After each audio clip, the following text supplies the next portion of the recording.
teneros también aquí a vosotros y contamos con Beatriz Fontán, que es gestora y comunicadora de proyectos culturales en Poliédrica, y por otro lado tenemos a Samuel Diz, que también es músico e investigador y es director del Festival de Música no Claustro en la Catedral de Tui, y además pues conjuntamente idean y producen el podcast Resonancias, que también es un foro para hablar y para discutir sobre la investigación sobre los instrumentos musicales. Y bueno, pues sin más dilación, todo vuestro. Muchas gracias. Muchas gracias. Muchísimas gracias, Rosa, y muchas gracias, Pablo, anfitrión. Muchas gracias y una alegría veros a aquellas personas que ya nos conocemos y de dar la oportunidad de conoceros a aquellas que todavía no nos conocemos. Acabamos de llegar, así que mil disculpas por no escucharos a las personas que habéis hablado ayer o esta mañana. Y un poco para aquellas, sobre todo aquellas personas que no nos conozcáis y ubicarnos, por mi parte yo soy intérprete, soy guitarrista clásico y me dedico especialmente a la música de la primera mitad del siglo XX.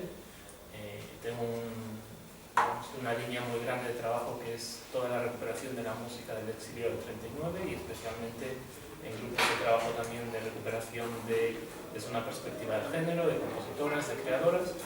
Y en toda esa área, pues en lo que son los instrumentos musicales, trabajo mucho en la investigación de las guitarras de la primera mitad del siglo XX, realizando proyectos en museos o colecciones privadas, etc. Y bueno, pues yo soy Beatriz Fontán, como muy bien ha dicho Rosa, muchas gracias, soy gestora cultural y vengo del mundo de la producción en general. He venido del mundo del cine, pero digamos que mi aproximación más grande al mundo de los instrumentos y mi relación con la parte musical viene como road manager del grupo Berrobueto, con el que he estado trabajando hasta que decidieron disolverse y quedarse como mitos, yo creo, ¿no? en la memoria de todo el mundo. Y bueno, pues ese es mi contacto principalmente con el mundo de los instrumentos y luego siempre relacionado con temas de comunicación y con sumarme a las misiones culturales que creo que merecen pues que queden de alguna forma recogidas y no se queden como algo meramente efímero, y ahora vamos a explicar por qué. Berrobueto dijo adiós en 2014, Música no Claustro ganó una gran persona en 2014. Y entonces, en ese instante, Beatriz se unió al festival en un proyecto que iniciamos en el año 2005. Tuve la suerte de estar en este proyecto inicialmente en la Catedral de Tui. Para aquellas personas que no hayan estado nunca en Tui, está justo en la frontera con Portugal. Yo he nacido en un lugar en donde hace 20 minutos caminando estaba entrando en otro país, y para mí pues, las fronteras líquidas son realmente una realidad y un diálogo. Y en el claustro de la Catedral de Tui, un espacio que además en breve se empieza la conmemoración de los 800 años de su consagración, pues allí empezamos en el año 2005 un festival que a día de hoy pues, es una propuesta que tiene una salud muy buena a nivel interno, una respuesta del público, de la prensa, estamos muy agradecidos. Y un poco pues para daros la bienvenida, aunque no, el sonido va a ser no va a ser el mejor sonido del mundo, pero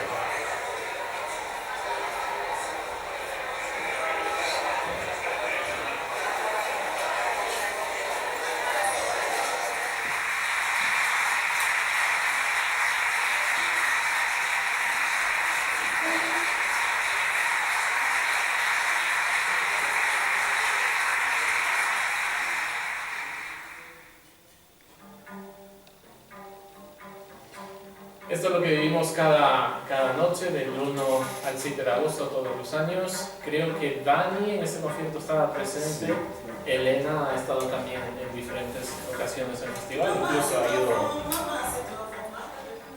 incluso ha ido de vacaciones cerca para disfrutar del festival, así que muchas gracias.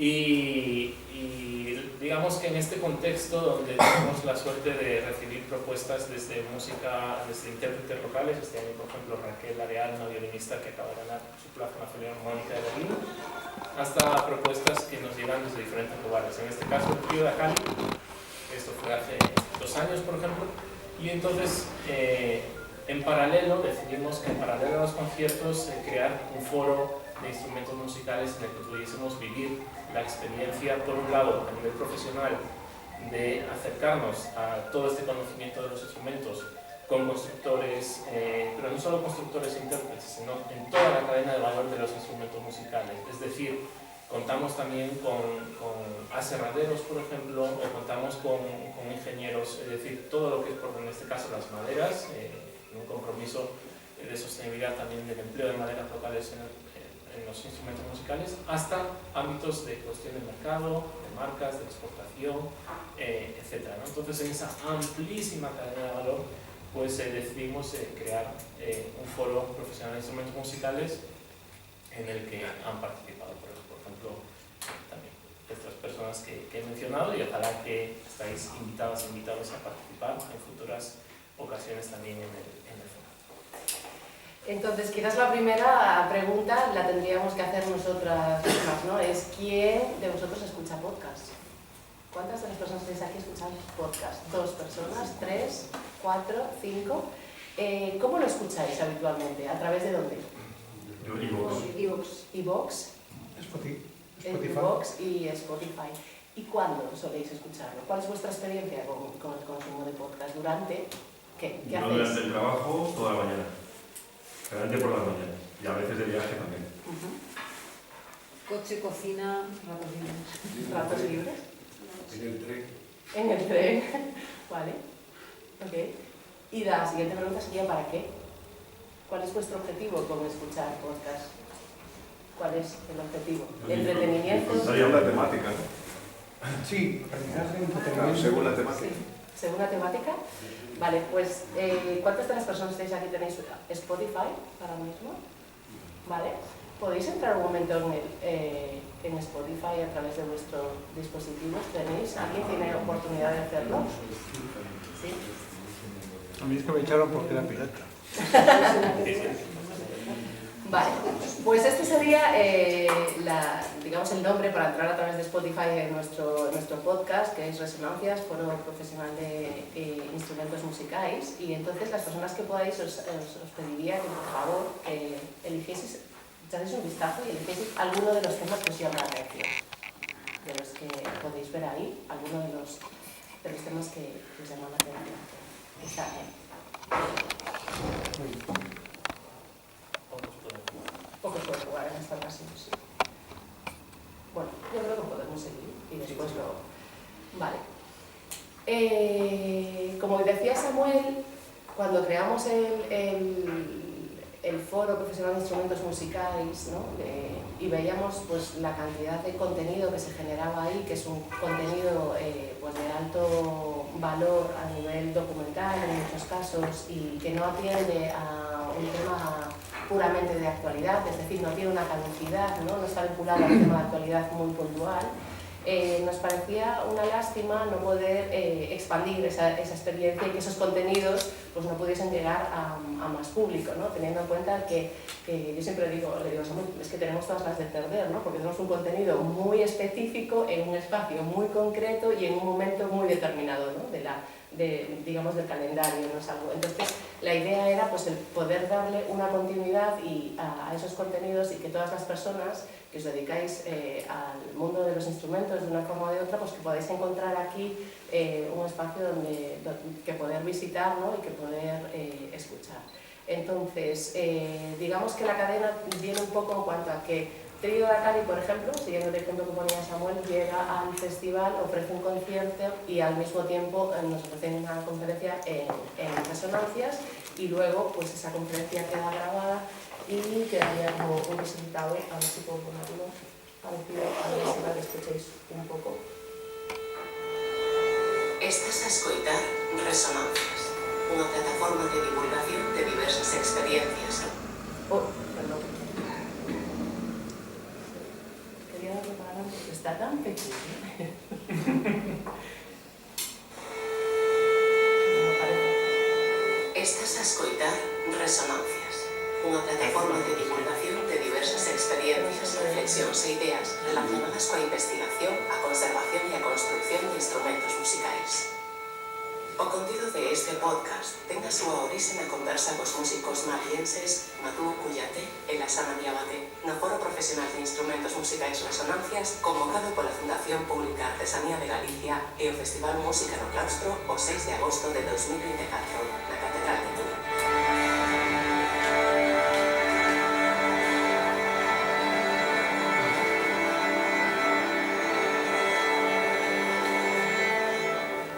Eso es casi media hora de podcast, así que al no poder darle para adelante, pues un poco la estructura que tienen los podcasts es una presentación y después ahí sí, depende cada uno de los episodios, pero se van intercalando secciones musicales. Vamos a llamarle, que supone lo que fue el Imperio de África del Oeste, Imperio Mandé. Malgré qu'il y a des WhatsApp, il y a maintenant avec toutes les technologies, mais il n'a pas pris notre place. On remercie Dieu, puisque je suis sûr que même ce qui s'est passé. Dice que ni Internet, ni los WhatsApp, ni Wikipedia ha podido con ellos. Entonces, para que lo entendáis bien, ellos vienen a ser una especie de... En este caso concreto está hablando de la cultura del griot, ¿no? Que es donde se enmarca pues, este tipo de instrumentos. Entonces, el objetivo para Beatriz y para mí de esta hora de aquí son dos objetivos principales. Por un lado, que podáis conocer este podcast, porque entendemos que compartimos intereses comunes, y por otro lado también pues, abriros la invitación, digamos, ¿no? A que en cierto instante pues, podamos colaborar y poder escucharos y que vuestro trabajo, vuestras inquietudes también queden reflejadas en este proyecto. El podcast, en paralelo al foro, digamos que continúa caminando con el foro, pero ha tomado también una identidad propia en sí misma el podcast, gracias también a los fondos europeos de ayuda al podcast en España. Nos dijimos, ¿les interesará al Ministerio de Cultura? Bueno, pues presentamos la propuesta y cuando recibimos la noticia de que había sido muy bien valorada, así que pues por nuestra parte con muchísimo agradecimiento de que pudiese tener esa identidad propia también el podcast en sí mismo, ¿no? Como habéis podido averiguar, la lengua vehicular del podcast es el gallego, lo que también dentro de esa también es para nosotros nuestro compromiso personal, aunque después dialogan diferentes lenguas desde una perspectiva también de gestión, y es algo que nos gusta también. No hay, en cualquier proyecto, no hay día más feliz que el día que se hacen todas las transferencias y se paga todo el mundo, ¿no? El hecho de compartir los instantes, compartir un concierto, compartir una conferencia, pero sentir también que el trabajo que realizamos, los encuentros que realizamos, que son también un motor económico para las personas, porque eso al final nos permite desarrollar aquello que queremos hacer, ¿no? Entonces,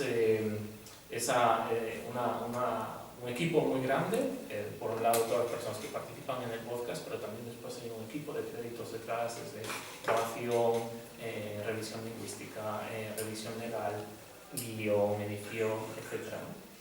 Y en esa cadena de valor que mencionaba al inicio de los instrumentos musicales también, donde dialogan diferentes elementos como son el patrimonio, como son la cultura, como son la naturaleza, como son el concepto de bosques, maderas, etc. Y como mencionaba ahora también pues, el comercio o el desarrollo económico. Si quieres, vamos a ya. Hay una parte, sí que hemos detectado es algo que ocurre en prácticamente todos los proyectos de instrumentos musicales. Generalmente somos el 90% de hombres. En el registro de constructores de instrumentos musicales es un sector históricamente masculinizado. Entonces, desde nuestro compromiso feminista, el compromiso de género, pues también para nosotros esto es una clave y un compromiso muy grande también dentro del podcast. Y... Sigue. Y entonces, bueno, un poco las temáticas, los que no habéis podido consultarlo ahora así rápidamente, que trabajamos, como decía Samuel, es a partir de toda la cadena de valor de la construcción de instrumentos, de lo que sería un instrumento musical, ¿no? Hemos tratado temas que tiene que ver sobre innovación, investigación, temas de museos, restauración, colecciones, instrumentos históricos, toda la parte forestal, en toda esa conexión con las maderas locales, ¿no? De hecho, tenemos la suerte de contar con el apoyo también por parte de un departamento de la Xunta de Galicia que se ocupa, ¿no? La Agencia Galega de Industria Forestal, y está muy interesado en apoyar y en poner en valor esa parte del uso de la madera, ¿no? Que no es diferenciar en sí mismo por cantidades, ¿no? por cantidad de madera que vosotras y vosotros pues, podéis utilizar, pero sí diferencialmente, ¿no? el uso que se le va a dar a ella, ¿no? En ese sentido también hicimos el tema de la trazabilidad, que funcionó pues, relativamente bien. Pues digo relativamente porque no fue en este caso un constructor de instrumentos musicales que no aplicó, sino fue más bien un artesano de madera que trabaja con la madera y decidió incorporar este trabajo de contar toda la trazabilidad, ¿no? Desde cuál es el árbol, de dónde viene esta pieza, hasta el momento de la venta, ¿no? Que bueno, pues creo que hay una historia muy interesante que contar también con relación a la madera y a todo el trabajo que hacéis. Patrimonio organológico, por supuesto construcción, ¿no? Tenemos ahí en el centro, como decía Samuel, temas de género, ¿no? Porque sí que es cierto que hace falta también crear espacios de seguridad donde pues, pues esa parte un poco más minorizada pues también tenga su espacio, ¿no? Iconografía, asociaciones, como puede ser por ejemplo la vuestra, ¿no? Que ha estado presente en el festival y en el foro, réplicas, formación y certificación. La relación con los intérpretes, yo creo que ese es uno de los puntos fuertes que tenemos dentro de lo que es el foro y de resonancias, y que se recoge también en los podcasts, que es la relación constructora-intérprete, ¿no? Al final nosotros lo que estamos haciendo es generar un espacio de convivencia donde pues digamos que el mundo de la construcción, de la lutería, de los instrumentos musicales está incluido, es decir, está dentro de un festival que tiene su propio público y que tiene pues, diferentes vías también de comunicación, y por tanto no solo es una sensibilización de cara a intérpretes y a esa comunión que pueda haber entre intérpretes y constructores, sino también hacia el público en general, ¿no? Al final estamos visibilizando también pues, una profesión y un sector. Bueno, campanas, mercado, hemos hecho diferentes acciones, bueno, hay podcast también que podéis consultar sobre pues, temas más específicos relacionados con toda la parte comercial, ¿no? Son alrededor de 50 podcasts lo que tenemos ahora mismo colgados y que podéis disfrutar, y que nos encantará también tener vuestro feedback, porque obviamente sois nuestro público objetivo, que es una palabra muy extraña, muy, así como demasiado, no sé, un poco de caza, ¿no? Pero sí que nos encantará siempre tener vuestro feedback, también proponer algún tema que os pueda interesar, y siempre estamos abiertas a recibir pues, bueno, pues vuestro conocimiento. Entonces, y con esto acabamos para ahorrar minutos y poder ir al concierto. Y nada, pues, si hay una... ¿tenéis alguna pregunta? ¿Cómo relacionáis la iniciativa con la página web a la hora de trabajar? ¿Con nuestra página web? Sí. Pues en la web del Festival de Música No Claustro hay una sección propiamente del foro, y ahí entonces lo que hacemos es embeber, en algunos casos embebemos los programas directamente, generalmente en Spotify, y en otras ocasiones pues ponemos el enlace para que pase. Depende de cada uno de ellos también. A veces, generalmente, cuando pasan los contenidos que están vinculados a un concierto, que no son todos, obviamente, en este caso lo hemos mostrado así como ejemplo, pero no son todos. Cuando está vinculado a un concierto, también en la propia página web, en la propia página de ese concierto, la información concreta de ese concierto, después lo embebemos ahí en podcast junto a un vídeo de ese concierto, porque comprendemos que la página web es una base de datos también para el futuro, ¿no? De hecho, la web del festival tiene un pico muy grande de visitas la segunda quincena de julio, la primera de agosto, pero después siempre hay una bola que queda durante todo el año de visitas, ¿no? Y que generalmente llegan pues, por estos contenidos. Música No Claustro además es un festival donde en muchas ocasiones, es decir, es un festival muy de autor, muy de autor, y en muchas de las propuestas son hechas ex profeso para el festival. Muchas de las propuestas musicales o son presentaciones o son estrenos, ¿no? Entonces eso también conlleva que al final pues, es una base de información y de base de datos grande también para después otras personas, ¿no? Y una apuesta también digital muy grande, es decir, hemos diseñado un plan digital 21-26 de 5 años para volcar todo el archivo de los próximos años, van a ser los 20 años del festival también, entonces tener un archivo disponible digital porque esto surgió en el día que había personas que nos escribían pidiendo información sobre el festival y que quieres investigar sobre el festival, ¿no? Entonces, todo desde ámbitos sobre todo desde gestión cultural, nos llegaron diferentes propuestas de nuevas informaciones. Entonces, bueno, pues, impulsamos un archivo verde que fuese digital para que estuviese, no está todo abierto obviamente porque toda la información pues, es información que es vigente, ¿no? y hay que proteger esos derechos, pero sí tener eso disponible e inventariado para aquellas personas que pudieran tener interés, y después depende de las ediciones y depende del presupuesto que tengamos y depende la energía del equipo, pues también el impulsar. Hay conciertos de ediciones que están completamente grabados y están publicados en internet, y hay otras que es una selección, ¿no? Pero sí que la web, no sé si la pregunta venía por algo en concreto específico. Sí, no, me gustaba saber qué ámbito de relación tenía una idea con la otra, y veía más resonancias quizá como la parte mercantil del proyecto. Me daba esa sensación. Aunque no tenga un componente ideológico y de participación, pero en algún momento... ¿Cómo se venden las cosas? A ver, yo me explico. No, ¿cómo hacemos? Para nosotros podemos emplear la palabra mercantilización y es decir, para nosotros la finalidad máxima de todo el proyecto que realizamos es poder vivir de algo que queremos hacer. Ese es nuestro máximo sueño y objetivo, y entonces comprendemos que eso tiene que compartirse con otras personas y trabajamos para buscar las fórmulas para que eso sea viable, todos los proyectos que sean viables económicamente y que eso no nos dé dolor de cabeza y poder hacer realmente eso que queremos hacer, ¿no? En esa arquitectura de marcas, música no clásica, marca principal, que es el festival, y lo que es esta área profesional dedicada a instrumentos musicales, es esta otra segunda marca que es Resonancias, ¿no? Que es tanto para el foro como para el podcast. Claro, sí, nos hemos planteado, obviamente para lo que sería la comunicación del podcast y todo, que pues en algún momento sería casi lo obvio poder tener su propia página web, digo de Resonancias, ¿no? Que Resonancias tuviera este cuerpo propio, independiente, pero no sería realmente coherente, y sobre todo estaríamos perdiendo esa sinergia que la que hablaba antes, que nos parecía tan interesante como de que esto forme parte de un proyecto mayor que al final es música no claustro, ¿no? De hecho, el podcast es el podcast de Resonancias, luego está el foro, pero siempre decimos que al final Resonancias es una plataforma, ¿no? O sea, tiene un poco todas esas patas como un pulpo gallego.